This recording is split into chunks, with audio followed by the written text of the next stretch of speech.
theme of the Rite of Spring is a day and a night in the lives of the ancient Slavs.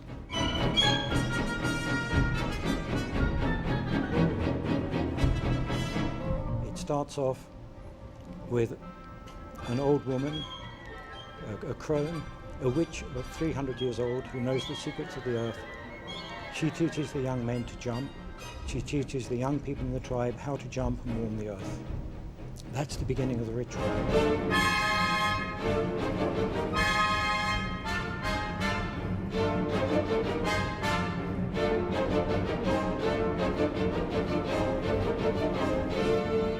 At the high point of the ritual, an old man is brought in, a sage, the oldest and the wisest.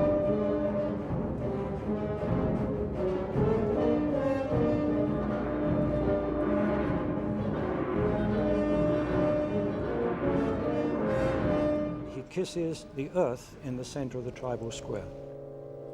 He links the earth with the energies of the sun god, Yorilo. And immediately his energies come down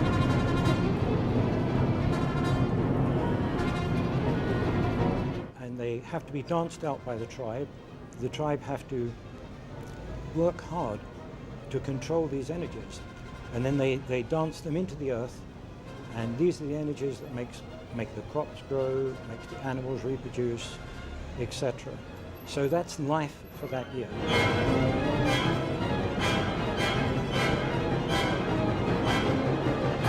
The sun god has to be repaid each year for this. In Act 2, it takes place at night. You have the young women in the mountains divining the future.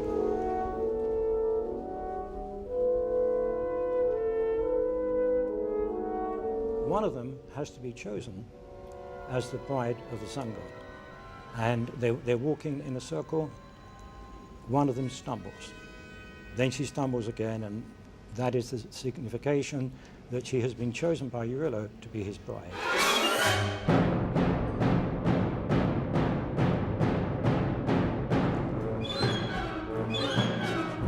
The ancestors come in and they carry out a ritual of inspection.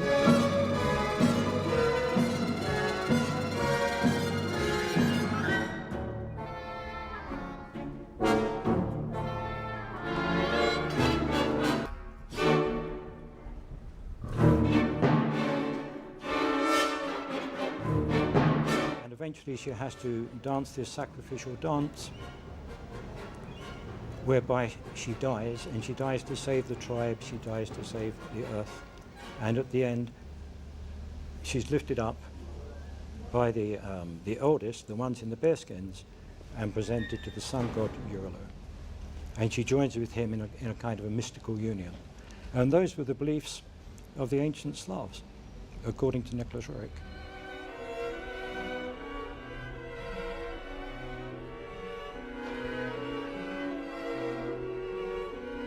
I had heard the stories about Nijinsky, but it was when the diary came to my attention that he became a personage for me, became a mind and an artist, altogether an artist completely.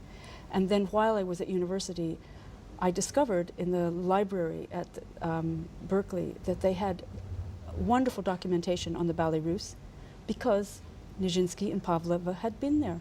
And for me, it was a revelation to see these photographs because they looked to me so contemporary. This was in the 1970s, and it was looking like the street theater that we had at the time, or the singers with their ethnic hairdos and the feet turned in like the fashion photography.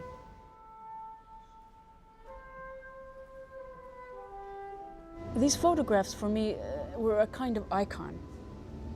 They said more than they seemed to say.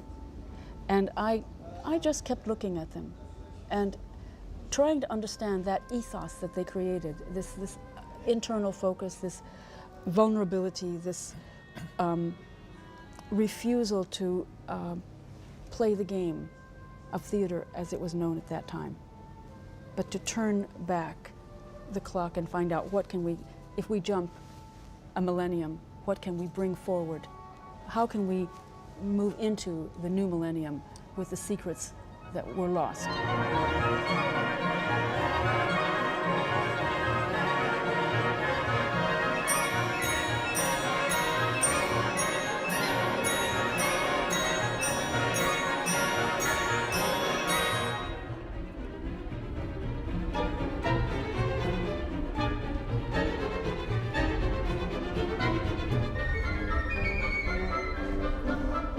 I was so fascinated by this apparent contradiction that this greatest male dancer in the classical tradition from the Nijinsky created a complete revolution based on the contraries, what appeared to be the contraries of that tradition.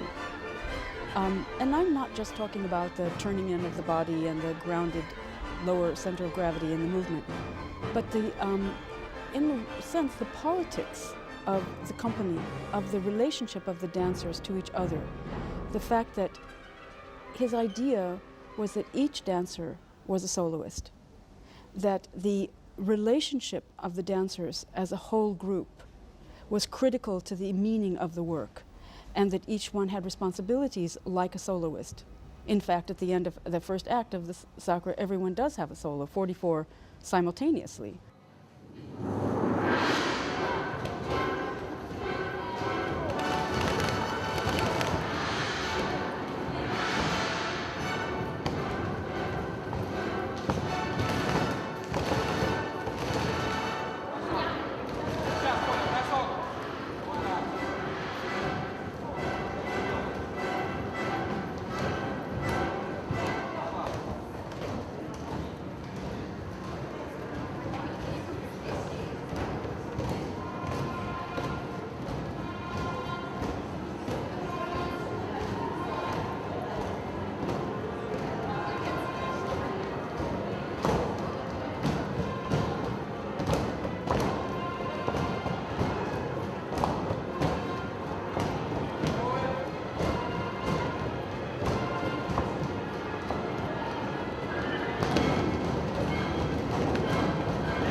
Коля, ты не попадаешь во второй секции, 3, 4, 6, бросок, раз, 4, не делаешь удар.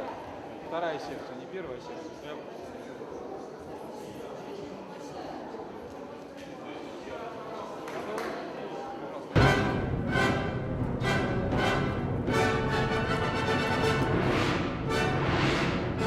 Important things happen everywhere, not just in the center. And this is particularly paradoxical. The decentralization of everything at the beginning is something we don't see in dance until Merce Cunningham, really. This importance of any place on the stage. But it's this wonderful development from individual responsibility and the animation of all space, concentrating more and more and more till the final sacrifice at the end, where everything comes together. The first piece that Nijinsky created was L'après-midi d'une faune, the afternoon of a faun, which he actually did in secret because it was the complications of the time when Fokine was leaving Diaghilev and Nijinsky was ascending in this role as choreographer. And he actually made the choreography in his apartment in St. Petersburg.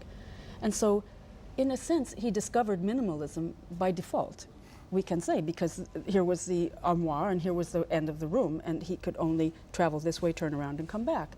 And so we have this wonderful two-dimensional movement. He discovered the possibilities of limiting the space.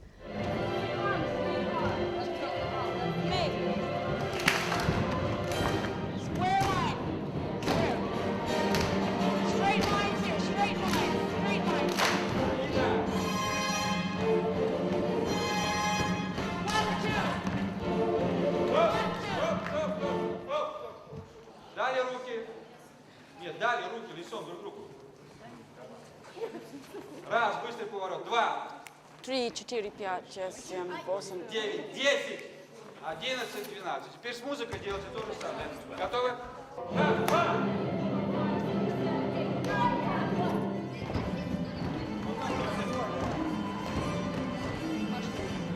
In the Sacre du Printemps, with 47 people and the whole stage open, restriction is still the fundamental principle that Nijinsky is working with, to limit the range of movement in order to, as Jacques Rivière, one of the critics at the time, said, to magnify meaning, he limits the resources.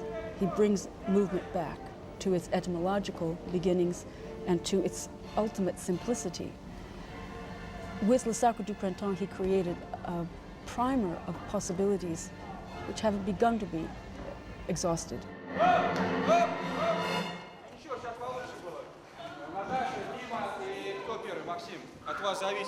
We can say that Nijinsky is the first choreographer, because before that, the person who arranged dances was really a ballet master or an arranger. And that he set the rules. It is true. He also established, we could say, the platform of issues to be dealt with in the art of choreography. And part of it was because he approached the work with such detail. He also removed the great Russian facility of using the face. We look at Eisenstein films, we look at the Ballet Russe pictures, and we see this great expression, magnified expression of the face, and that was changed completely by Nijinsky. He said it's all in the body. So that was a very important rule that he made. The other is that we see, even though he has asked the face to be a mask, he uses eye line. I think this may be because it's contemporary with the beginning of cinema. The eye line of the movement is extremely important. Energy is directed through the direction of the eyes, and not just because everyone suddenly looks one way. All the time, where the eyes are, direct the energy of the stage. And this is an extraordinary thing. Many of these principles in Nijinsky have yet to be really developed in choreography.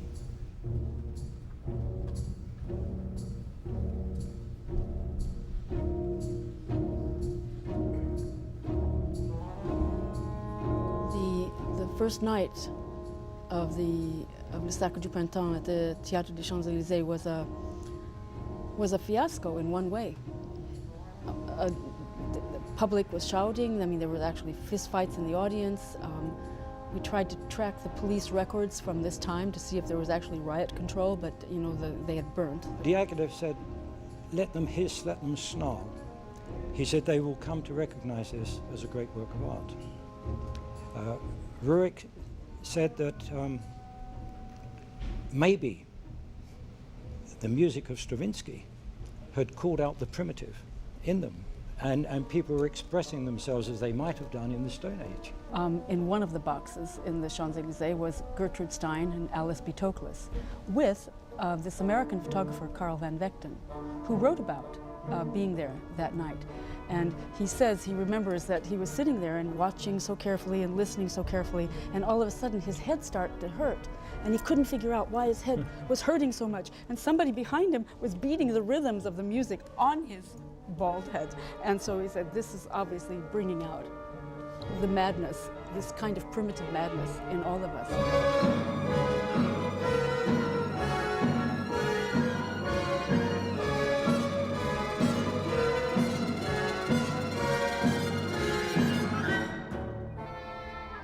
The primitive instincts were coming out. But one thing he found rather fascinating was that the riot didn't only take place on the first night. There was some sort of a riot in the succeeding evenings. And he mentions the occasion when he was going into the theatre and he saw one very fashionable lady speaking to another lady and saying, "Do you know what time the riot starts tonight?"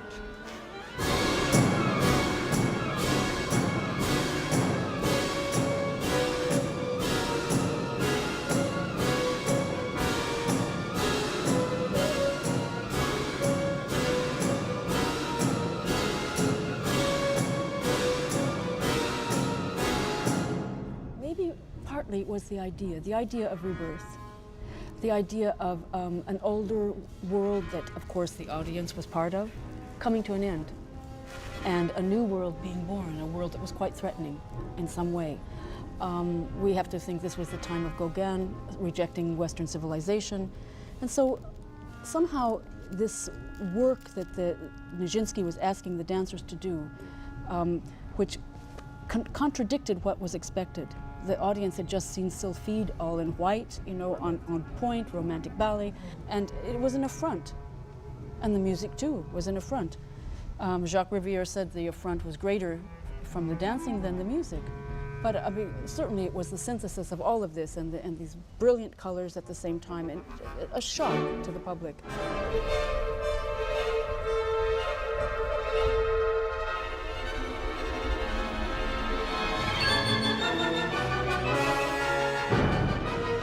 But I think the idea of the dancers having this power that they had from the earth, and having the power to change their destiny in front of the public.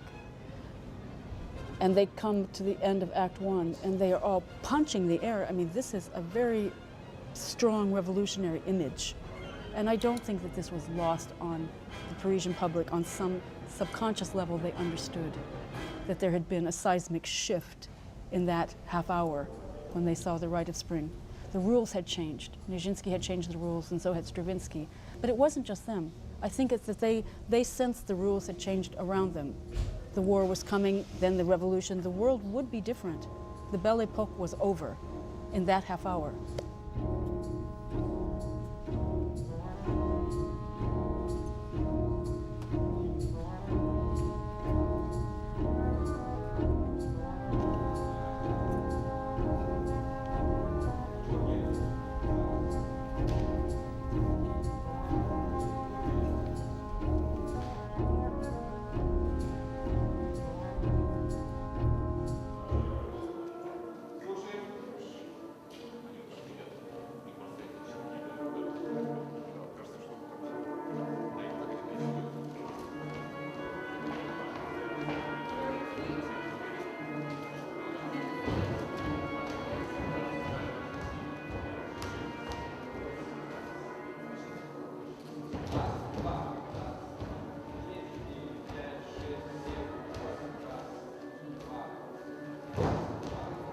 The heads of opera houses around Europe, with whom Diaghilev was contracting for the next season, refused to take any work by Nijinsky, whether Sac or Jeu, even Fawn at that point.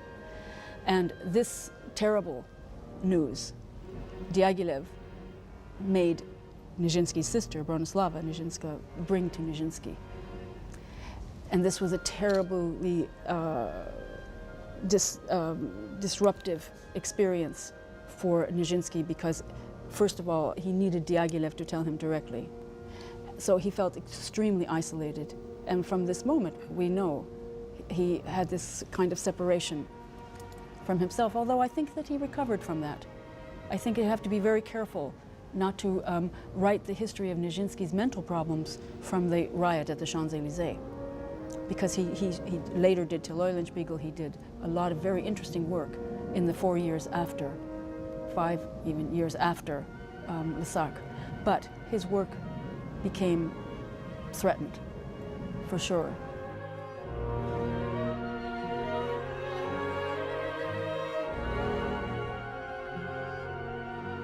This represented for us an attempt to restore Nijinsky as an artist. To me, Nijinsky is the equivalent of Picasso. Imagine the world of art without Picasso, without the proof of Picasso's work. But the problem with theater is that that proof is in people. And people are changeable, and people, even from night to night, as dancers, will be different, and actors will be different, even with a script. And so it's a very flexible, malleable art form. But I think we can truthfully say that by our intention, we are as close as we could get. And what more can we do? Nijinsky had not written down the choreography himself, as far as anyone knows, after the production. It wasn't the practice to notate in depth, although he knew a system of notation. The Stepanov notation was taught to students at the Mariinsky in the Imperial School. After the Rite of Spring, Nijinsky went on the tour to South America with the rest of the company, and he started work on a very interesting project to Bach, which was going to be a kind of Baroque Rite of Spring, a Baroque sun ritual. On the tour, of course, he got married, and on the tour was the dancer Marie Rambert, who was in the company, who had been his assistant on the Rite of Spring. When she found out that Nijinsky was getting married, because she was more in love with Nijinsky as a person than she was even with his choreography, she decided to leave the company. She went back to London. And once she was back in London, she wrote to Stravinsky and asked for a copy of the piano score, onto which she wrote all that she could remember of what essentially the 5 different counterpointed groups did. And so my reconstruction work involved putting that together with the material that Stravinsky had written on piano scores, which was in his sketches, an appendix to his sketches. So there were 2 musical sources and many, many, many visual sources which are recorded in the book now. And that was fundamentally what I made my notebooks of, together with reams of material from the critics, because it was such a shocking work that it provoked hundreds and hundreds of pages of text. Kenneth and I did a kind of analysis at one point, like an election result of pros and cons for the music, for the decor and costumes, for the choreography. And about half were against the choreography. But as luck has it, the half that were contra, which were really opposed to what Nijinsky did, were the most useful, because they had to explain why they responded with such a vociferous attack on Nijinsky's choreography.